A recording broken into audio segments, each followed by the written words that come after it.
Hello everyone, how are ya? I apologize for the slight delay on this. I've been enjoying my staycation a little bit more than I anticipated. Getting some stuff done around the house and just getting some relaxing in, and it's been a good time. I've really been enjoying myself. It's nice to have just a week off where I'm just not doing anything. Some people said I should have traveled. It's like, no, I just want to not do anything, and it's been great. It's like an office space. I did nothing. I did absolutely nothing, and it was everything I ever hoped it could be. But that said, I did want to get this video out to you guys to review certain shows that happened this past weekend that I didn't get to watch live because I was busy, doing other things, like attending a Kiss concert on Sunday, which was a blast, by the way. Old man Gene and Paul, man, they can still rock it. And it was a hell of a show, to say the least. But I want to talk about Summerslam, I want to talk about TakeOver, and I want to talk about ROH's Summer Supercard. Probably going to review it in order of, I guess you would say significance, or basically reverse chronological order. So I'm going to start with SummerSlam, then do TakeOver, and then do ROH's show. But before I do any of that, I do want to address a mistake I made in the last video. I didn't post a tribute to Harley Race, who tragically passed away a couple weeks ago, and I forgot to put that in my last video. And it's sad because I fully intended to do it, and it just slipped my mind. I just tried to cram way too much into a video, I guess. But yeah, we lost Harley Race, one of the all-time great NWA World Heavyweight Champions. And, it's always very sad to lose a legend, especially one who's as revered as Harley Race is. Now, I'm not going to sit here and say that I'm the most knowledgeable about Harley's career because most of his best years were before I was even born. So most of me watching his career has been me playing catch-up more than anything else. But when you take into account he main evented the first Starrcade against Ric Flair and really put Flair over and got Flair up there as being one of the all-time great champions of the 1980s.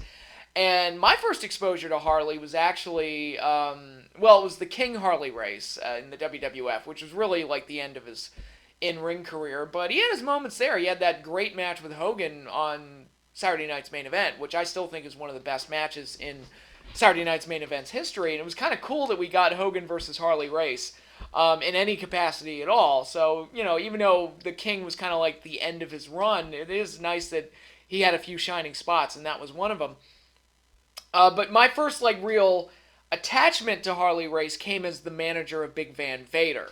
And Vader is one of my all-time favorite big men in the history of wrestling. I mean, his matches with Sting, I put him over all the time. The feud with Cactus Jack, the feud with Ric Flair heading into Starrcade 93. All great stuff. And I felt like Harley Race really added a lot to Vader's overall package. And I really got attached to Harley as a manager, both as a mouthpiece for Vader. Not that Vader necessarily needed that much of a mouthpiece, but he added a lot of credibility to Vader's overall presentation. And given who he was with the NWA and one of the all-time great champions, it added a lot of credibility to Vader to have someone like a Harley Race attached to him. And it especially helped with the feud with Ric Flair, 10th anniversary of the first Starrcade. And it's like Harley Race's protege is going to defeat and end the career of the man that defeated him way back at the first Starrcade. So little things like that were always great. But yeah, Harley, one of the most historically significant figures in the history of the NWA. But one thing that I always took very seriously with Harley was his reputation as a tough guy. And I've talked about it before with certain guys, how I would not fuck with that dude in a real fight. Haku is definitely one of those guys. His reputation precedes him to a degree that is frightening. And even at his age today, it's like, I would not fuck with that dude. When I saw the video of, the What Culture guys going at it with the Bullet Club or whatever, I'm like, what the fuck are you guys doing going after Haku? Like, what are you doing? And trolling Haku or whatever. It's, not a good idea. Minoru Suzuki is one of those guys. Fit Finlay, to a point, is one of those guys. But Harley Race, having the reputation as one of the toughest men in the history of wrestling, is one that I always believed. And he just looked like a tough guy. Even as the King, with the fancy robe and everything, and the little crown on the back of his tights, he still looked like a guy. It's like, I wouldn't mess with that dude. And I always loved Kevin Nash's take on it. If you've ever seen Nash in a shoot interview or anything where he talks about Harley. He said that back in his day, walking into a wrestling locker room was like going into Sing Sing. And there's Harley lacing up his boots, sitting on the bench, just going, I told that motherfucker. Got a cigar hanging out of his mouth, ash yay long. And I could totally picture that from Harley. And, Dustin Rhodes, I remember on the Owen Hart tribute episode of Raw, which was a very sad occasion, obviously, but he told this really funny story about a barbecue at Harley's place where Owen pulled a rib on him. And then Harley started chasing him around with the stun gun. And I'm like, why does none of that... I can picture literally all of that. It's so perfect. And so Harley obviously deserves a lot of respect. And I was very sad to hear that he had passed away because he is one of the all-time great legends. Both for the NWA and for wrestling as a whole. Like I said, I think that Ric Flair's career wouldn't have been as great as it was had Harley Race not entered into it. He gave Hogan one of Hogan's best matches in Saturday Night's Main Event, which was kind of like Hogan's show. Really, I mean, Hogan is like the icon of Saturday Night's Main Event, and Harley Race, at that stage of his career that he was at, he gave Hogan one of his best matches. And Big Van Vader, one of my personal favorites from childhood, he helped make Vader even better. So I've got a lot of fond memories of Harley, and I was very sad to hear that he passed. So obviously, best wishes to him and his family during this very hard time. And I just wanted to pay my respects to one of the all-time great wrestling legends. And I apologize for not doing it in the last video, because I totally planned to do it, and it just... putting the video together, it just completely slipped my mind, and I'm mad at myself for doing it. But yeah, so...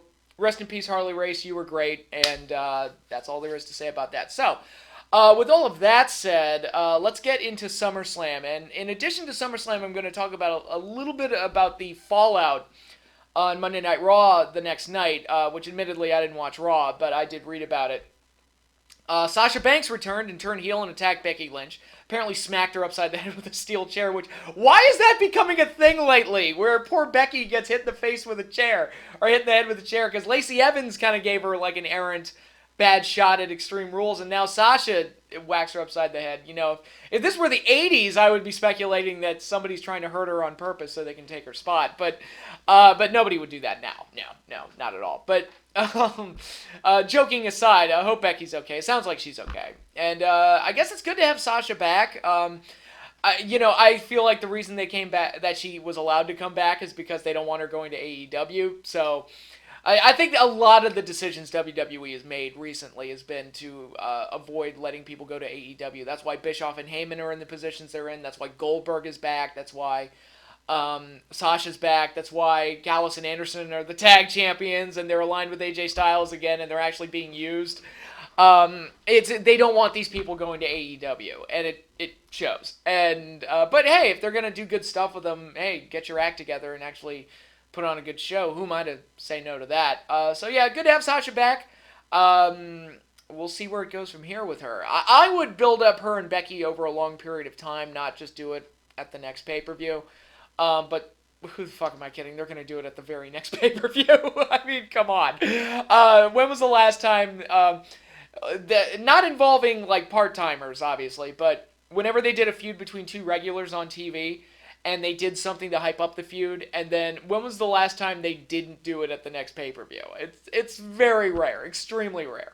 Because God forbid the fans wait for something. But in any case, we'll see how those matches go. And it was also announced that the King of the Ring tournament is returning next week on Raw. I guess that's okay. I mean, I can't help but feel like it's just an excuse to give somebody a King gimmick. Because it happened to Wade Barrett, it happened to Booker T, it happened to Sheamus. It's like, really, the King of the Ring amounted to little more than just giving them a King gimmick. I know Booker got the world title, but... if you look at SmackDown during that point in time, there was literally nobody else who could carry the belt. Like, go back and look at the SmackDown roster in 2006 when Booker won the belt. It was tragic. Like, it's like, well, Booker has to win it. I mean, shit, who else is there? Because I think Batista was hurt, and a few other guys were hurt, and I think their other option was, like, Great Khali. And it's like, ooh, okay.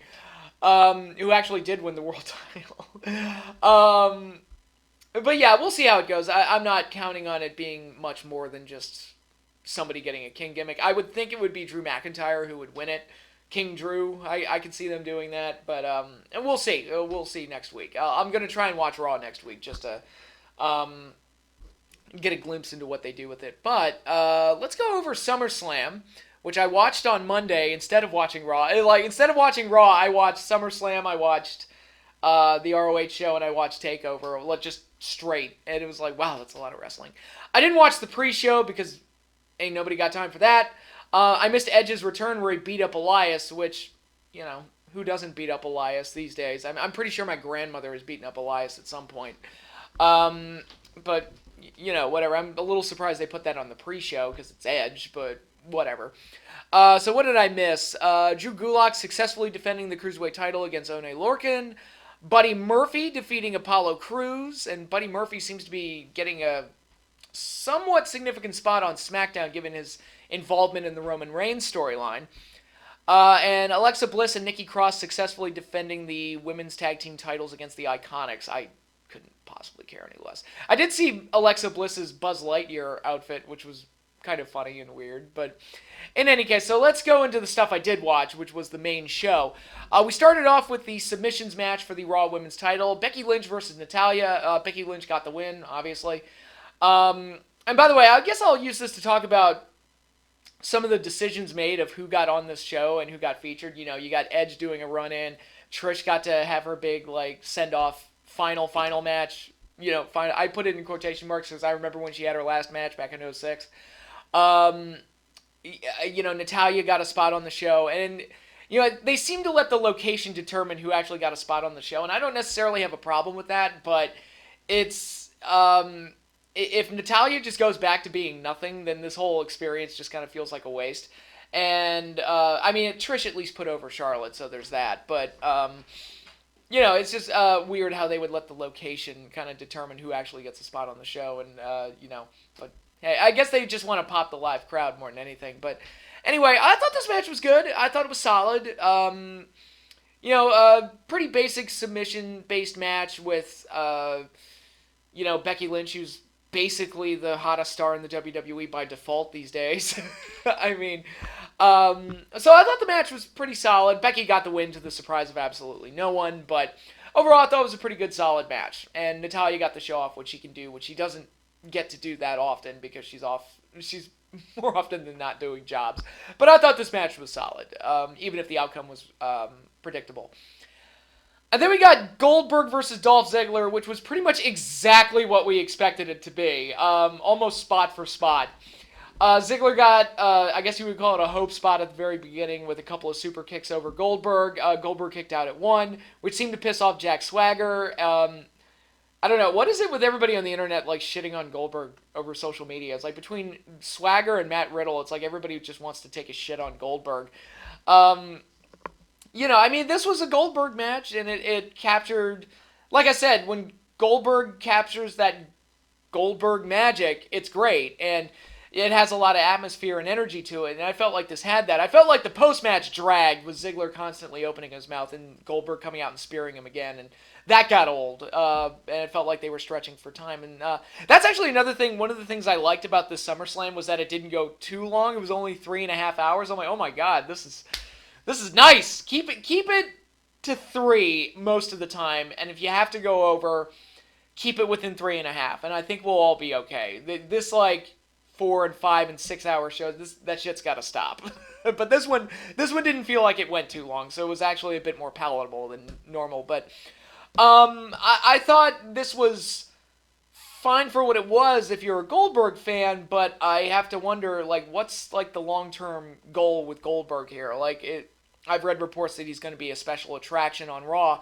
So, all right, so is he just going to come out once a month and squash somebody? And it's what does that build to? Personally, I would build to Goldberg versus Matt Riddle at WrestleMania, take advantage of their, behind-the-scenes issues and try to get, a big money match out of it and, let Matt Riddle kind of get a rub off of what's going on. But, there's that, but that's certainly an option. But as is, if they just push Goldberg out there as a nostalgia act and just do the spear jackhammer all the time, that's going to get old really quick. It's got to have a point and it's got to have a direction.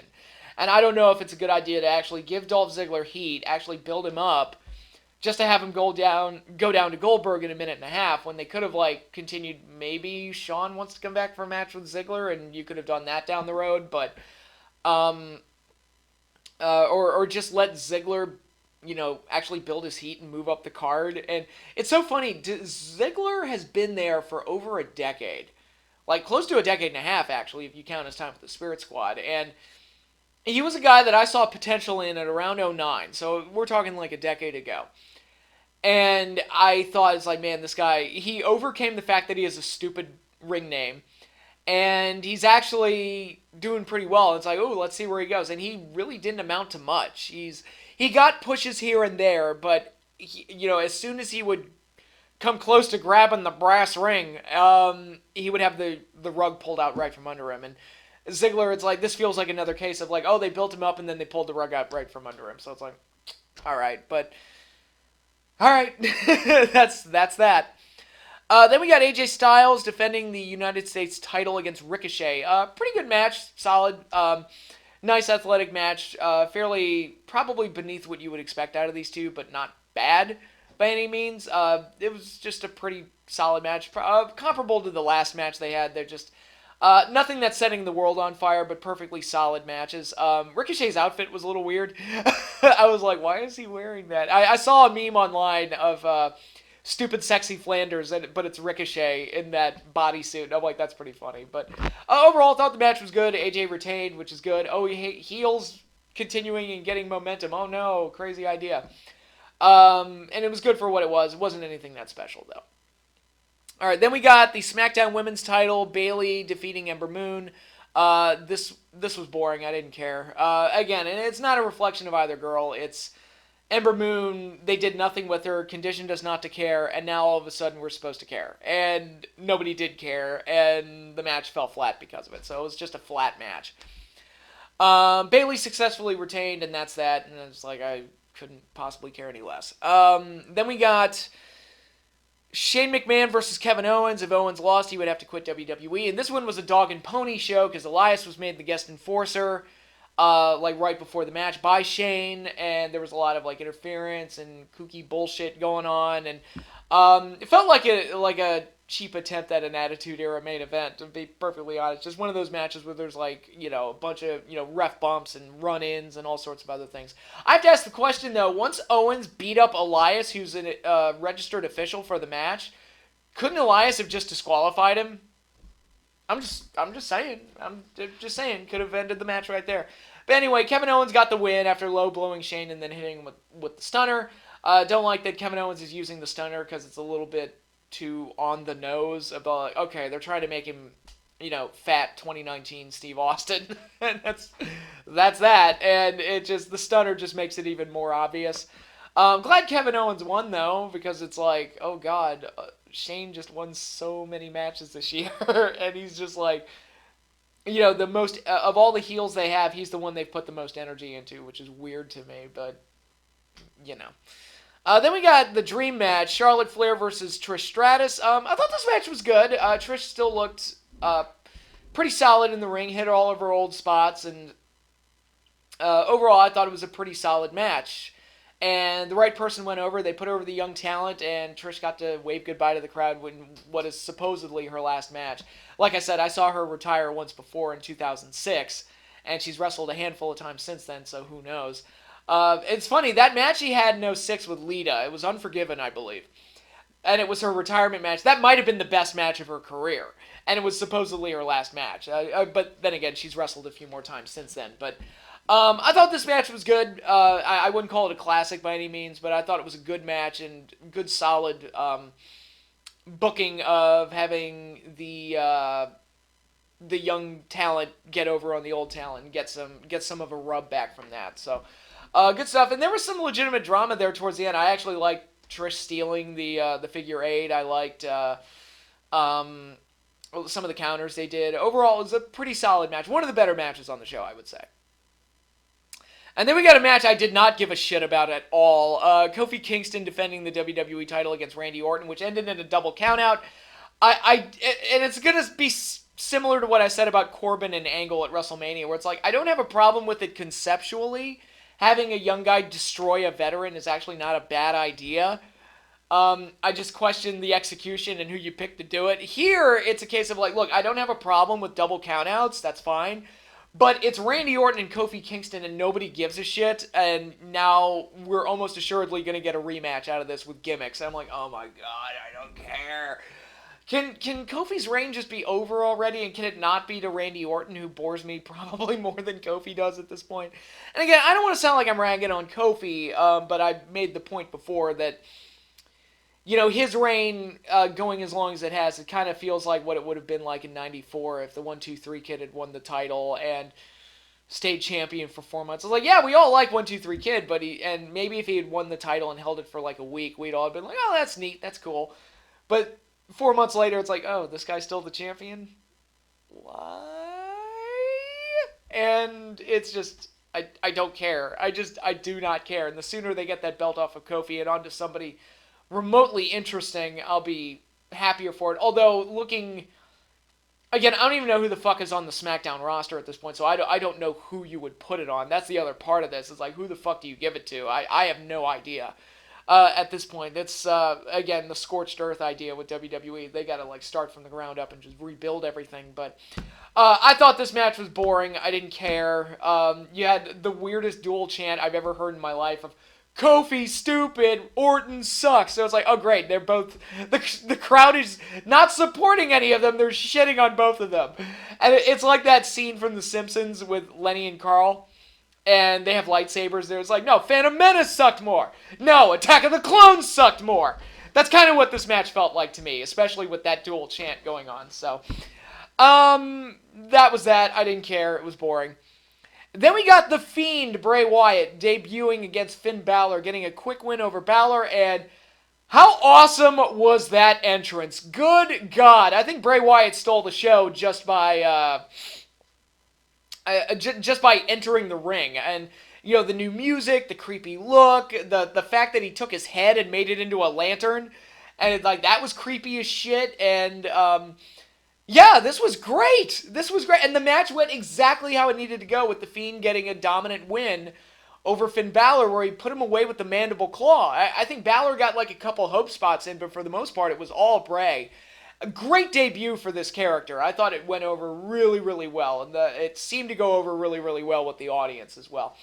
And, you know, you look at WWE sometimes and it feels formulaic and boring, and then you get hit with this shit, which clearly feels like this is Bray Wyatt's creation, and I think it's great. The split personality thing, the kids show thing, and he turns into this dark and twisted character.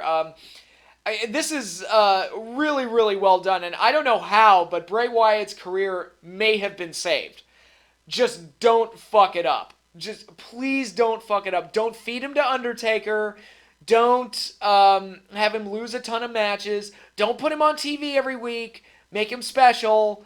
And I think you can have something really, really cool here. I love that he uses the mandible claw as a finish, and the fact that he used it on Foley, it makes it feel like he stole it from him, which is even better. And I think they got something here with The Fiend. I think overnight he's become like the best character in the WWE. A great presentation overall, and like I said, he's kind of the MVP of the show for me. He stole the show, and just take care of him. You got lightning in a bottle here. Just take care of him. Don't ruin him like you did the first time around, and we'll all be okay. Then we got the main event, Seth Rollins versus Brock Lesnar, with Seth defeating Brock to become the new Universal Champion, kind of making Brock's reign feel kind of pointless, but in any case, this is the first time I think that these two have ever, like, tried to have a real match, because I remember the first match there was the Money in the Bank cash-in at WrestleMania 31. Then they had another match on pay-per-view, which was basically just Brock suplexing Seth 9 million times until Undertaker showed up and caused a DQ, so that wasn't even really a match. And they done a Money in the Bank cash-in with Brock. They did the WrestleMania match, which was like a quick shock type of thing to open up the show. So this is the first time they've ever really they've tried to work a match with each other, and it was pretty good. Yeah, I mean, it was just a good, solid match with Lesnar throwing Seth around and then Seth getting... It was the type of match I'd pictured these two always having, with Seth using his athleticism to maybe get out of a suplex or get out of an F5. as opposed to just eating the move 14 billion times like a Roman Reigns or a John Cena would.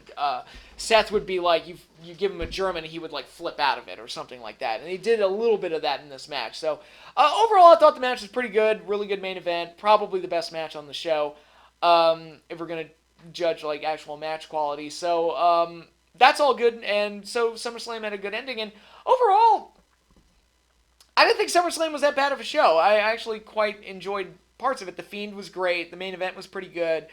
The Becky Lynch match was good. You know, I always mark out for Goldberg, so there's that. And then a couple of solid, you know, Flair and Trish was solid, and a couple of solid matches here and there. A couple of duds, like Kofi and Orton, I didn't give a shit about, and Bayley and Ember Moon, I didn't give a shit about. But overall, there was nothing on it that truly annoyed the holy hell out of me, except maybe the finish to Kofi and Orton, because I was like, oh god, they're doing a rematch. But there was nothing like truly horrible on it. Like I said, it didn't drag that long, so that gets major points in my book for that alone. So overall, SummerSlam, I enjoyed it. I thought it was solid, and it had some good stuff on it, but like I said, I feel like Bray Wyatt definitely stole the show on this. So if you haven't seen it yet, go check out Bray Wyatt's entrance. It's awesome.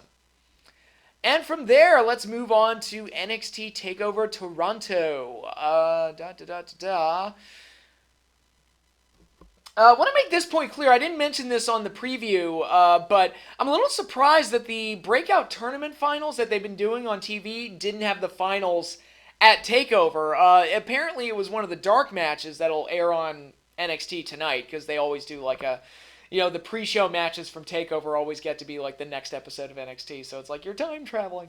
But they used to do that back in the day. I remember seeing Tito Santana and Papa Shango at WrestleMania 9, like on like Superstars, like the next week after WrestleMania or something like that. Or a couple of dark matches from SummerSlam 92 got replayed on Superstars or something like that. So, yeah, I guess it's not unprecedented to do something like that. But I'm a little surprised they've been doing this tournament on TV and they didn't have the finals at the TakeOver.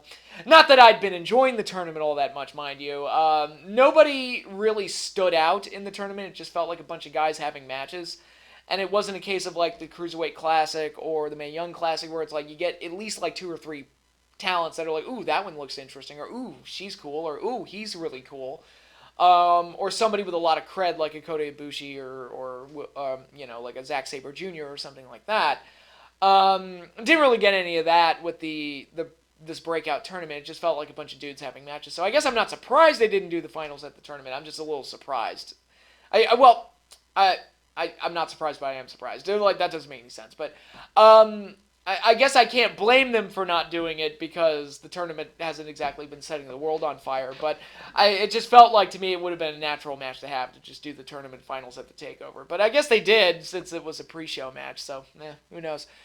But anyway, let's go over the 5 matches that actually did happen on this TakeOver special. We opened up with the NXT Tag Team titles, Street Profits versus the Undisputed Era. Yeah, my whole idea of the Undisputed Era walking out with all the belts got shit-canned in the first match as the Street Profits retained. I'm like, oh, well, never mind then. That whole prediction just went right down the tubes. And I guess that's fine. I thought the match was pretty good. It was a nice, solid, action-packed tag team match between Red Dragon, who you expect to be really good, and the Street Profits, who are finally starting to like come into their own and actually getting significant things to do. So overall, pretty solid opener, nice, really good tag team match. I enjoyed it. Then we got Io Shirai versus Candice LeRae. This was kind of like a surprise hit, you know, like kind of a sleeper hit. I kind of expected Io to just kind of squash Candice, but they ended up having a pretty good match with each other. And Candice has always been like an unknown. She's always there, but she never really gets to do all that much as far from a wrestling capacity. So here she actually got to have a real match. And Io is, you know, we know she's talented from, I mean, I saw her in Lucha Underground and various other things, so I knew she was good. And with this new heel persona, she pretty much had to win this, but I didn't expect the match to be as good as it was. It did get a little silly with some of the kickouts. Like, when Candice LeRae is kicking out of a top rope Spanish fly, I'm like, are you fucking kidding me? Like, tiny little 5' nothing, like, like, okay. So I guess nothing hurts. But, so some of that got a little silly, but overall, I thought it was a pretty good match. I was a little surprised by it, and I was like, oh, okay. Good stuff. But, of course, Io got the win, which she absolutely should have gotten the win here, and it was good stuff. So, And like I said in my preview, I do like it when they do matches like this where it's a match in a division where the title's not involved and it's a separate feud. It makes it look like the division has depth. And if there's one thing that NXT's women's division is kind of lacking at the moment, it's depth. They don't really have like that many girls to work with, and I'll have more to say on that when I get into the women's title match. But in any case, I thought this match was pretty good. Then we got Velveteen Dream defending the North American title against Pete Dunne and Roderick Strong in a triple threat match. This match was also good. Three varying different type of guys like Pete Dunne, Velveteen Dream, and Roderick Strong are all almost completely different from each other. And they all got to do some cool stuff. Roderick got to do his cool backbreakers. Pete Dunne got to snap some fingers, and Velveteen Dream got the Mountie entrance, which was really weird. Not one of his better ones. That one was a little awkward. He's had much better entrances in the past, but I digress. Pretty nice, solid, athletic match. And then from there, we got the worst match on the show, Shayna Baszler taking on Mia Yim and successfully defending the NXT Women's title. Now, this is where the issue I've talked about, where the women's division on NXT just has no depth right now, where they just threw Mia Yim into this spot and expected us all to care when, I mean, Shayna at this point has pretty much beaten everybody, so who else is there for her to really work with at this point? There's just not a whole lot going on right now for that division, so Shayna winning almost felt like a foregone conclusion, and Mia Yim is still a huge unknown to most of the NXT audience. So this match kind of fell flat as a result. It's probably dare I say, the weakest NXT Women's title match in TakeOver history. It was just a super flat match. We all expected Shayna to win. Mia didn't get over in defeat. It just didn't work. This match just straight up just didn't work. Might have been my least favorite match of the weekend. Well, maybe Kofi Orton. And maybe the Ring of Honor show had a couple. I don't know. Well, but anyway, it was the weakest match on this TakeOver, to say the least. And that's unfortunate. Again, I don't think it's necessarily a reflection of either girl. I just think it's the booking and the fact that the roster's kind of weak at the moment. So maybe if they can get Candice LeRae back into the mix and as a babyface, because that's the other thing. Like, Io is the only other one with a lot of cred, and she's a heel, so it's like, all right, so unless they turn Shayna Baszler face, I don't know what else they can really do with her. And, but that'll be up to NXT to figure all that stuff out. But, this match didn't work for me. It didn't work. And I'm going to tie this into some of the discussions I've heard about NXT's immediate future, but we'll get there when we get there. But first, I want to talk about the main event. Adam Cole defeating Johnny Gargano in the 2 out of 3 falls match to retain the NXT title. Fortunately, they avoided the problem that I talked about, where it's like, all right, so the first fall was the wrestling match, and then the second fall was the street fight. Okay, that makes more sense. And then the third fall ended up being basically lethal lockdown in a one-on-one thing with a steel cage with a bunch of weapons and plunder and all sorts of stuff. This match is getting a very interesting response online. Some people flat out hated it, said it went too long, said it looked too choreographed. Some people really liked it and said it was very good. I thought it was pretty good. I didn't necessarily love it. I thought it was a good main event. It did go long. How long did it go? Over 45 minutes. So it was a long match, but it didn't feel long necessarily. I felt like they told a pretty solid story, and there was a nice level of escalation from one fall to another. Johnny basically squashed Cole in the street fight, which I kind of like that. So it's like, all right, so Johnny got himself intentionally disqualified in the first fall, which that's kind of dumb. Not a fan of that. But Gargano, who has a lot of experience in these kind of street fights and no-holds-barred matches, he basically dominated Cole in the second fall, which I thought that was pretty effective. Pretty well done. But then you got this wild free-for-all in the steel cage, which fortunately, like, the big fall off the cage ended up being the finish, which I liked. The weapons kind of gave it, like, it was okay, but it kind of looked a little cartoony again. I compared it to TNA's Lethal Lockdown. It kind of had that feel to it, but it wasn't bad. I enjoyed the match pretty much from start to finish, and like I said, it didn't feel like it was going exceptionally long, at least not to me. So I overall enjoyed it. It's funny, like, a lot of the complaints I'm hearing about this match were some of the complaints I had about their earlier matches, specifically the one they had WrestleMania weekend, but I digress. Overall, I thought it was a pretty good main event, and I thought TakeOver overall was once again pretty good. Not a slam dunk home run, but it was a pretty solid show from start to finish, where I enjoyed almost everything, the women's title match notwithstanding. But overall, pretty solid show. So I guess I'll go into NXT's future, based on a couple reports I'm hearing that apparently NXT is going to become a 2-hour show on FS1 airing on Wednesday nights. They're not scared of AEW, guys. They're totally not reacting to AEW at all whatsoever. Not at all. But before we start talking about a Wednesday night war or anything like that, I'm very concerned about the idea of NXT becoming a 2-hour show and, being put on Wednesday nights up against AEW, which means that Vince McMahon's going to have more control over it. And it's going to basically become Yellow Raw or Yellow SmackDown is basically my concern. And that's not what I want. That's not what anybody wants out of NXT. NXT was doing great as is.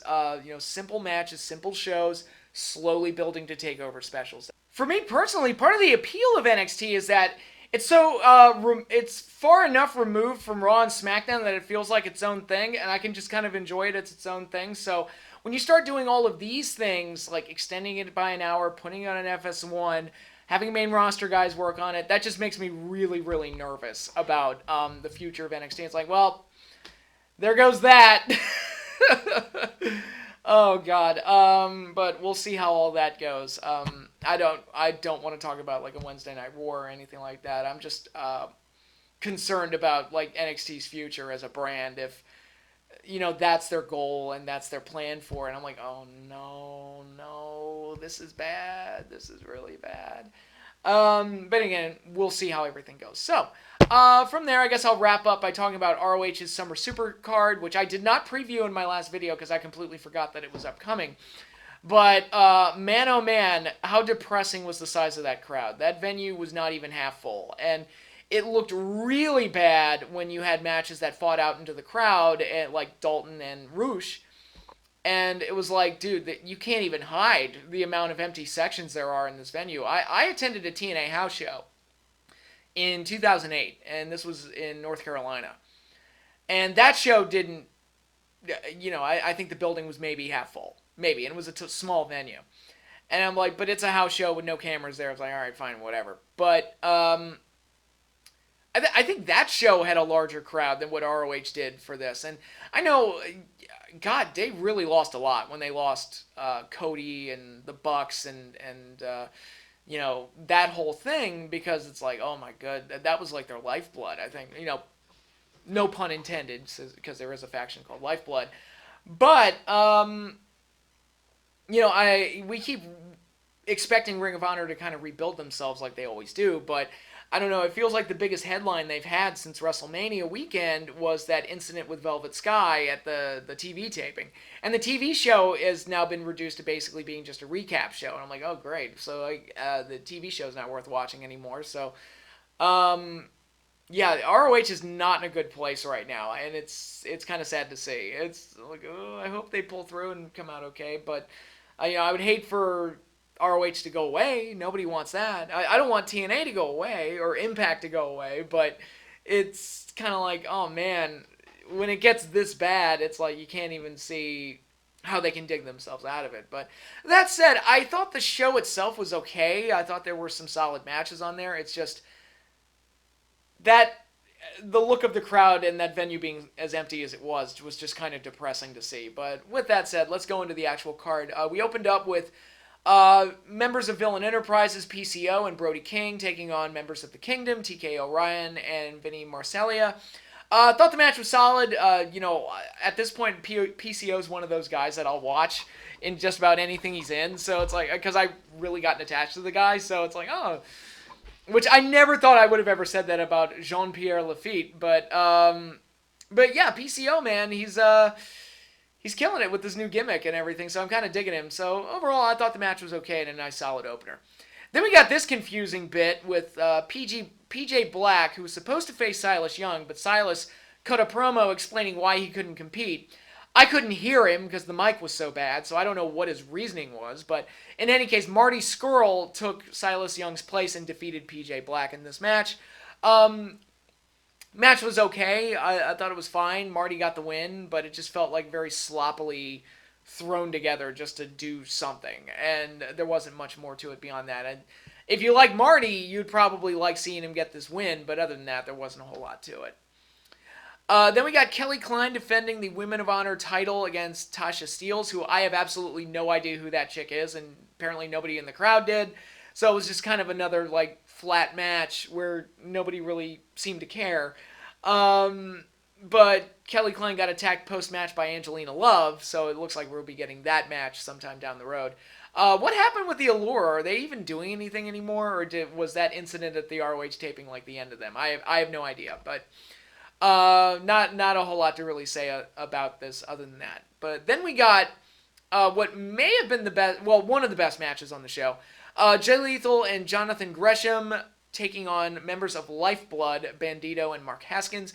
This was a good match that actually had a story to it, with Jonathan Gresham's heelish tendencies kind of breaking out and putting him at odds with Jay Lethal. So obviously we're going to be getting that feud at some point.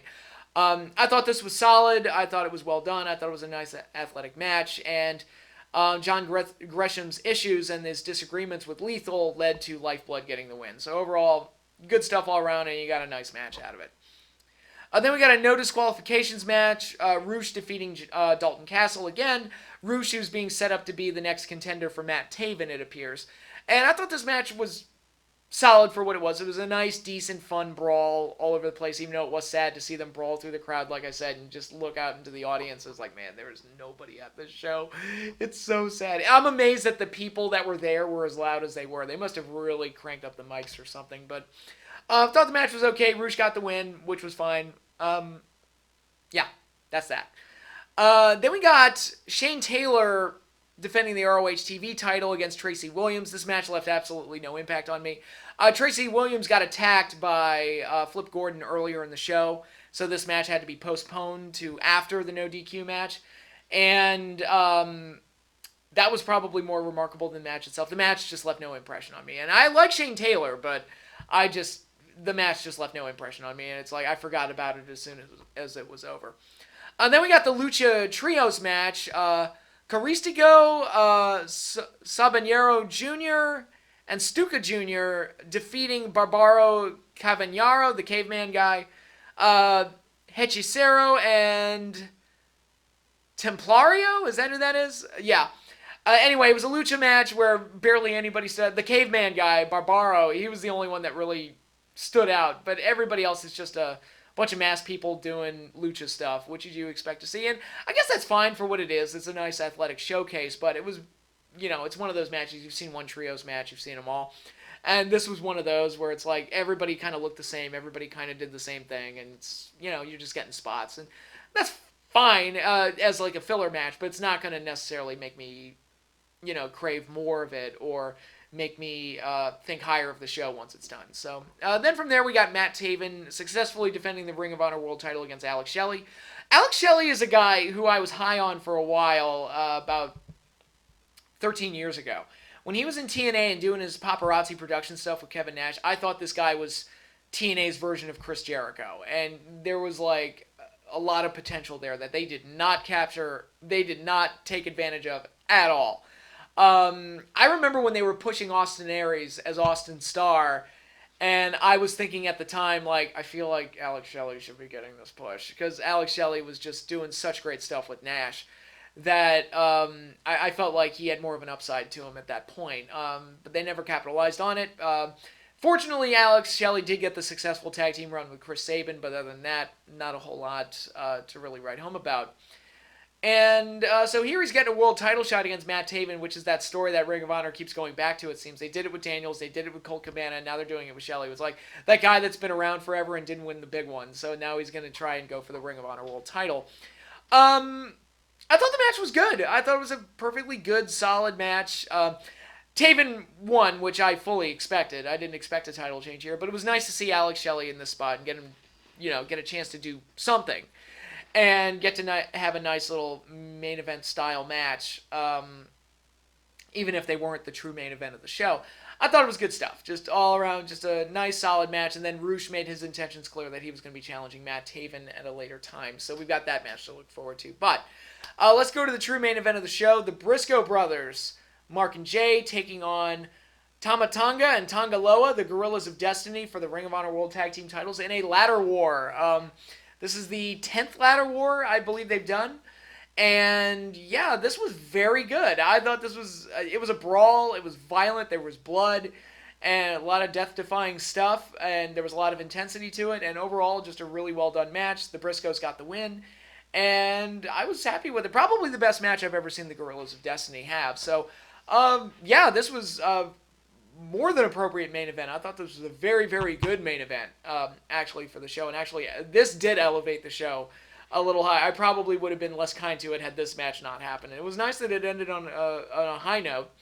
It's funny, all three shows I watched, I like the main events at all three shows, so I'll give them that for sure. But yeah, I thought this ladder match was very, very good. Great stuff, with some violence and hardcore stuff, and mixed in with like the high spots you expect out of a ladder match. So this was really good. So, yeah, Ring of Honor's Summer Supercard. The crowd was kind of sad, but there were some okay matches on there that made the show at least worth it a little bit. Not a runaway hit from Ring of Honor, but certainly better than the last Ring of Honor show I watched a couple months ago, so there's that. So, overall an enjoyable show in a weekend of enjoyable shows that I watched all in one day. So there's that. So, the only other thing left for me to do is the G1 Climax, which I'm not going to cover in this video because I still need to catch up on the rest of the tournament. I know a lot of stuff happened, and I definitely want to cover all of that, but I'm not fully caught up through the tournament yet. So once I am fully caught up, I will do another video talking about the G1 probably sometime either this weekend or next week. We shall see. But that is all I have for you now. Thanks again, everybody, for watching, and I apologize for the delay in this video, but y'all got it now, and you're probably sick of listening to me talking about wrestling at this point. So I will leave you with that. Thanks again, everybody, for watching. Thank you for supporting the channel. Be sure to like, subscribe, hit the little bell icon so you get notified when I post new videos. Be sure to post comments down below. I do read them, even if I don't always respond. But I am done. I'm going to go right back to my staycation. So, yeah, I will see you all later. We'll have a video up sometime either at the end of the week on Sunday or sometime very early next week, so stay tuned for that.